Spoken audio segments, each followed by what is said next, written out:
Heavy rain across southern England today. Yellow warnings in force, temperatures dropping to -8 Celsius by the weekend in parts of Scotland, and a potential pattern shift for late January that could bring sustained cold from the east.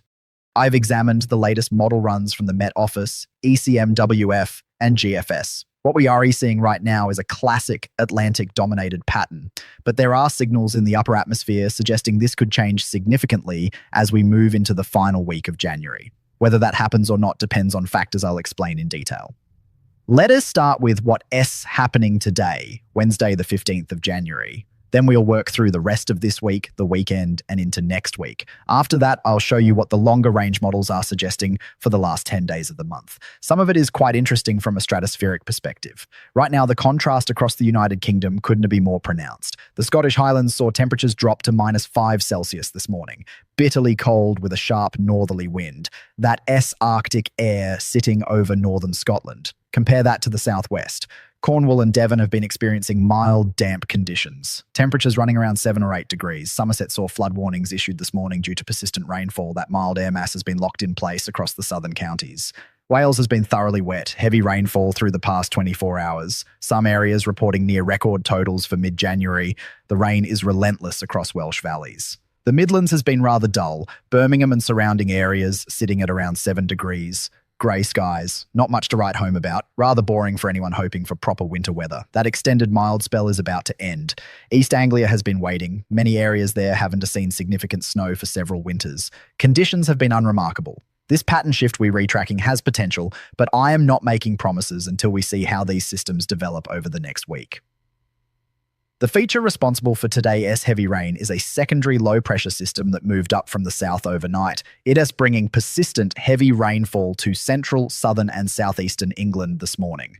The Met Office has issued a yellow warning for rain covering these areas. If you are in the warning zone, expect disruption to your morning commute. This rain will be on for many hours across the south and southeast. There is a risk of localised flooding, particularly across low-lying areas. The rain extends into the far east of Wales, but most areas to the north and west of that rain band are staying dry today. Eastern counties won to see this rain clear until around midnight tonight. It moves away into the North Sea quite steadily through the evening, taking its heavy downpours with it. Temperatures today reflect that north-south split. Despite the rain, the southeast corner is reaching 8 or 9 degrees Celsius. With the rain and cloud, though, it won to feel that mild. The Midlands and northwest are colder. Parts of southern, eastern England, the Midlands, Lincolnshire and East Anglia are facing a particularly cold and miserable day with that persistent rain.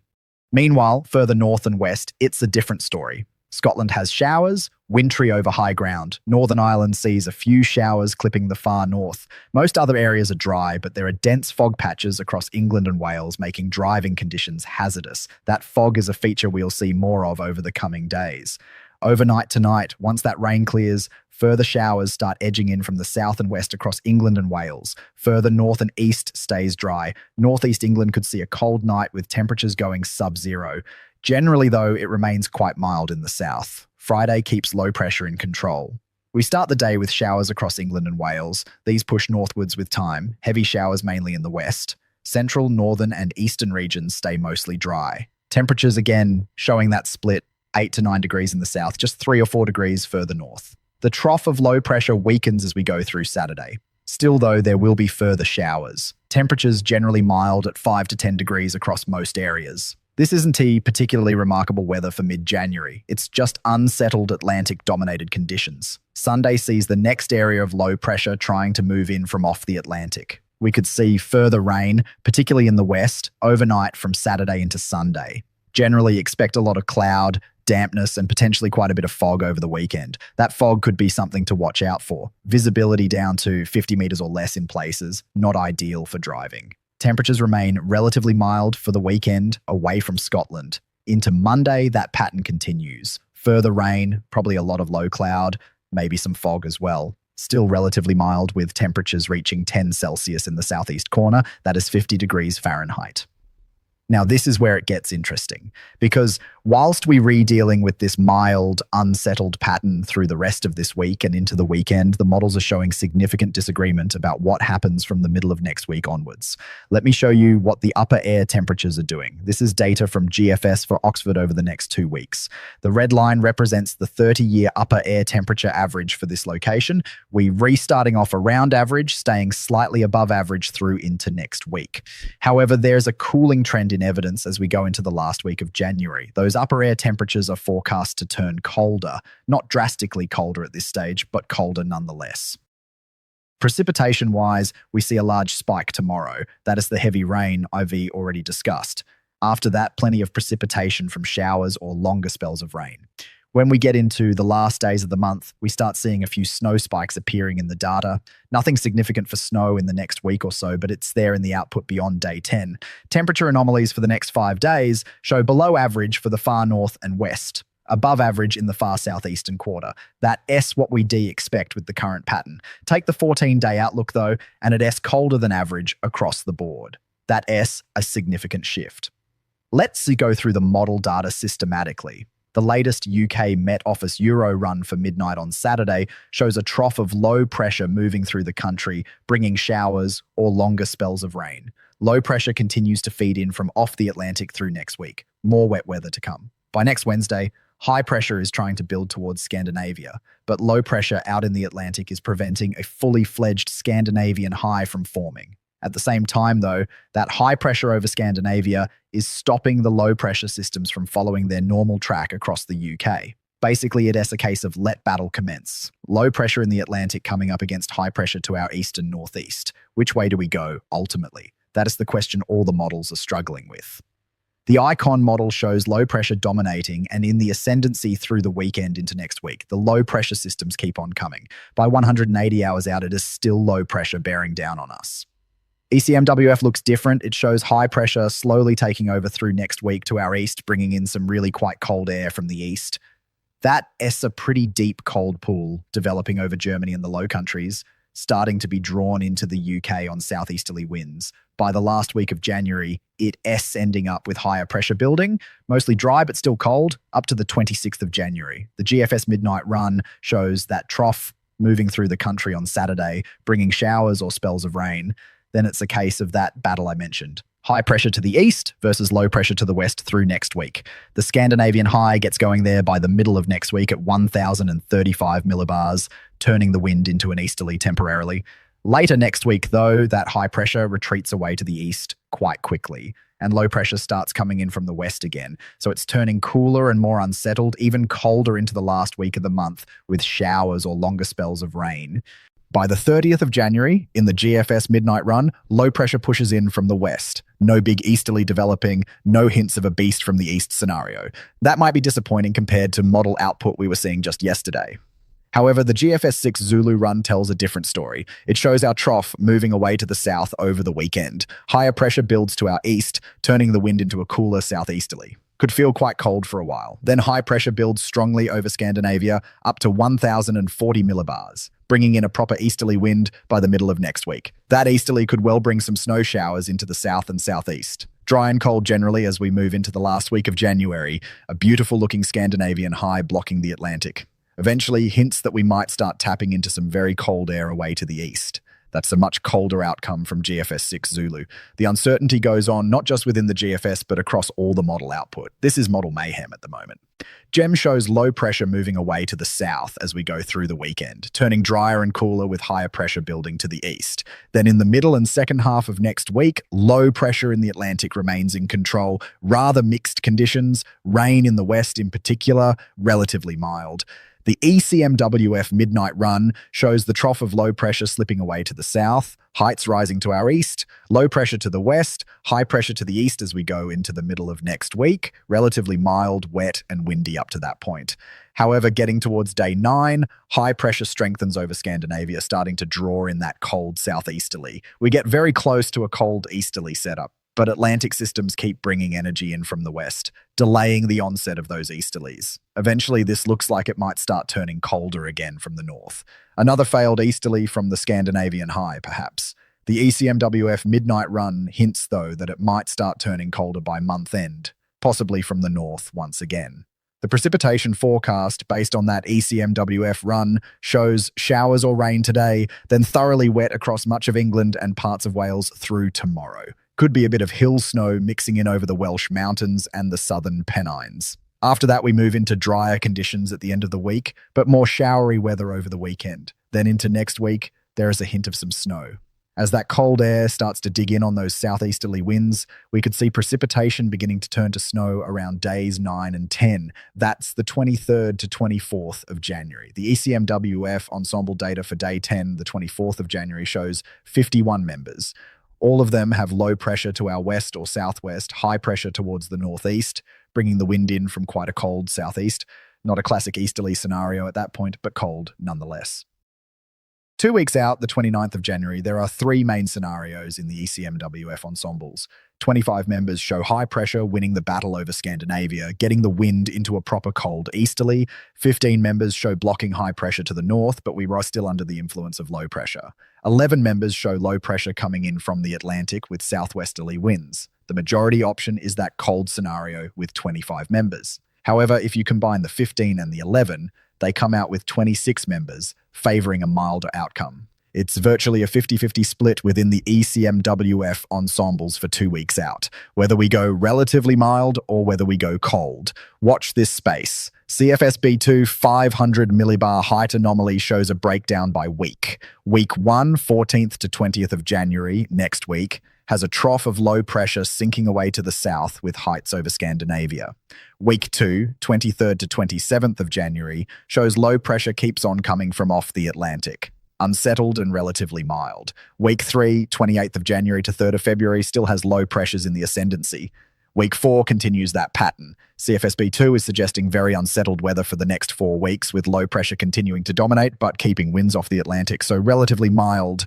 I am not entirely convinced by that, but time will tell. It's definitely a possibility. Now, here's where things get particularly interesting. We're re-seeing some fascinating developments in the stratosphere. The blue and purple colors you see on stratospheric charts represent cold temperatures at 10 hectopascals in the stratosphere over the Arctic and North Pole. That is essentially the polar vortex. Over the next few days, those cold colors are maintained. However, there's quite a significant warming of the stratosphere occurring over Siberia in about a week's time. What comes of that? Well, initially that warming fizzles out somewhat, but then something more significant happens over America, up into Canada, and into the Atlantic. Another very significant warming takes place there, possibly just short of a sudden stratospheric warming event, but a major warming nonetheless. This is gathering through America and the North Atlantic, which is quite an unusual place for that to happen.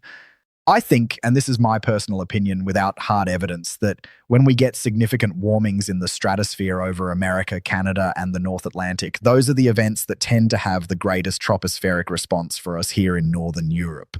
The polar vortex is being stretched to its absolute limits by the end of the GFS 6 Zulu run. It looks like it's about to split. We've got one lobe of cold air sinking down through the western side of America, another lobe sinking down through Eastern Europe and Western Russia. It looks like there is a split about to occur in the vortex over the pole itself. That S heading for a sudden stratospheric warming event. A split type SSW with a reversal of zonal winds and a split of the stratospheric polar vortex. It is a long way off. It is 2 weeks away. But from a stratospheric point of view, as well as from an actual weather point of view, there is so much to keep an eye on at the moment. This is turning into what I saw described on social media as the winter that just keeps on giving. Not only have we got to watch for the chance of weather turning much colder again into the last week of January, potentially bringing some snow with a Scandinavian high, but we've also got to watch the stratosphere to see whether we get an SSW. If we do, and if it S focused on the North Atlantic and North America, things could get very interesting for February. So what does all this mean practically? For the rest of this week and into the weekend, you are dealing with unsettled conditions. Today, S-heavy rain clears tonight. Tomorrow sees further showers. The weekend is murky with fog, drizzle, and low cloud. If you are in southern England dealing with today's rain, roads will be slippery. Spray will reduce visibility. Flooding is possible in low-lying areas. Give yourself extra time for journeys. The evening commute will be affected as much as the morning rush hour. For those in Scotland already experiencing the cold, you know what to do. You've been through this before. Grit paths and drives. If you are heading out early morning, Expect ice on untreated surfaces. The temperature swings we've been experiencing, mild one day, cold the next, then back up again, those are difficult. People have been poorly for weeks. Sinus trouble, headaches, feeling run down. That back and forth pattern may settle down somewhat from next week if we do get into a sustained colder spell.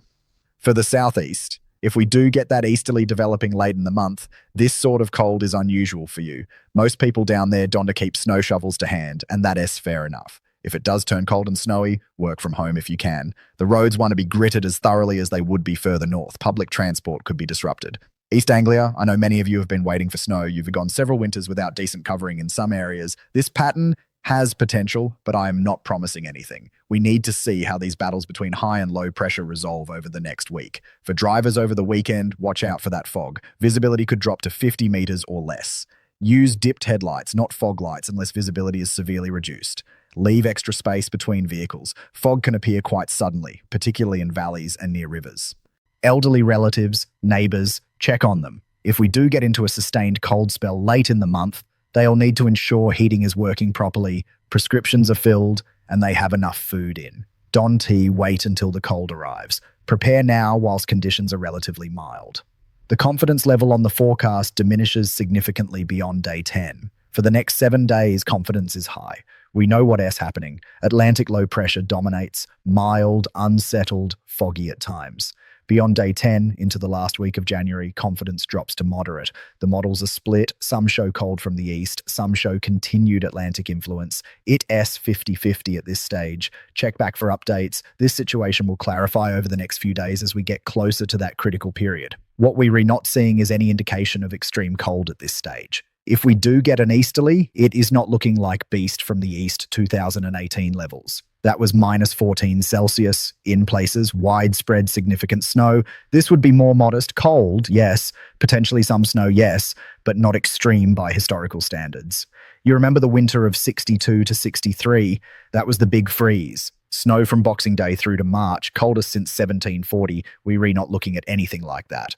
You remember Burns Day storm in 1990, gusts of 107 miles per hour, 47 deaths across the UK. What we are dealing with now, even with this unsettled pattern, is nowhere near that severity. The Beast from the east in 2018, that was Siberian air bringing -14 and significant snow cover. If we do get cold air this time, it's not looking as extreme. It's more typical winter cold rather than exceptional cold. This situation deserves attention, but it's not the end of the world. Winter means cold and wet. This isn't unprecedented. We've seen worse, and we've managed. To summarize, today, heavy rain in the south, clears tonight. Tomorrow, showers pushing through. Weekend, murky with fog, low cloud drizzle, mild. Into next week, unsettled at first, then a question mark over whether we trend colder from an easterly or stay mild with Atlantic influence. Beyond that, late January into early February, watch the stratosphere. If we get that SSW developing, it could influence our weather significantly in February. But that S speculation at this range, we'll need to monitor daily. Keep checking forecasts. The situation is evolving. Model output changes significantly from run to run at the moment. That S telling you something. It is telling you there is genuine uncertainty in the pattern evolution. Don't panic. Don't underestimate it either. Prepare sensibly. Keep an eye on official warnings from the Met Office. They'll issue amber or red warnings if the situation warrants it. Yellow warnings, like today's rain warning, mean be aware. Amber means be prepared. Red means take action. That is the weather for the next fortnight. Mild and unsettled short-term, potentially colder long-term. Uncertainty high beyond day 10. Check back for updates.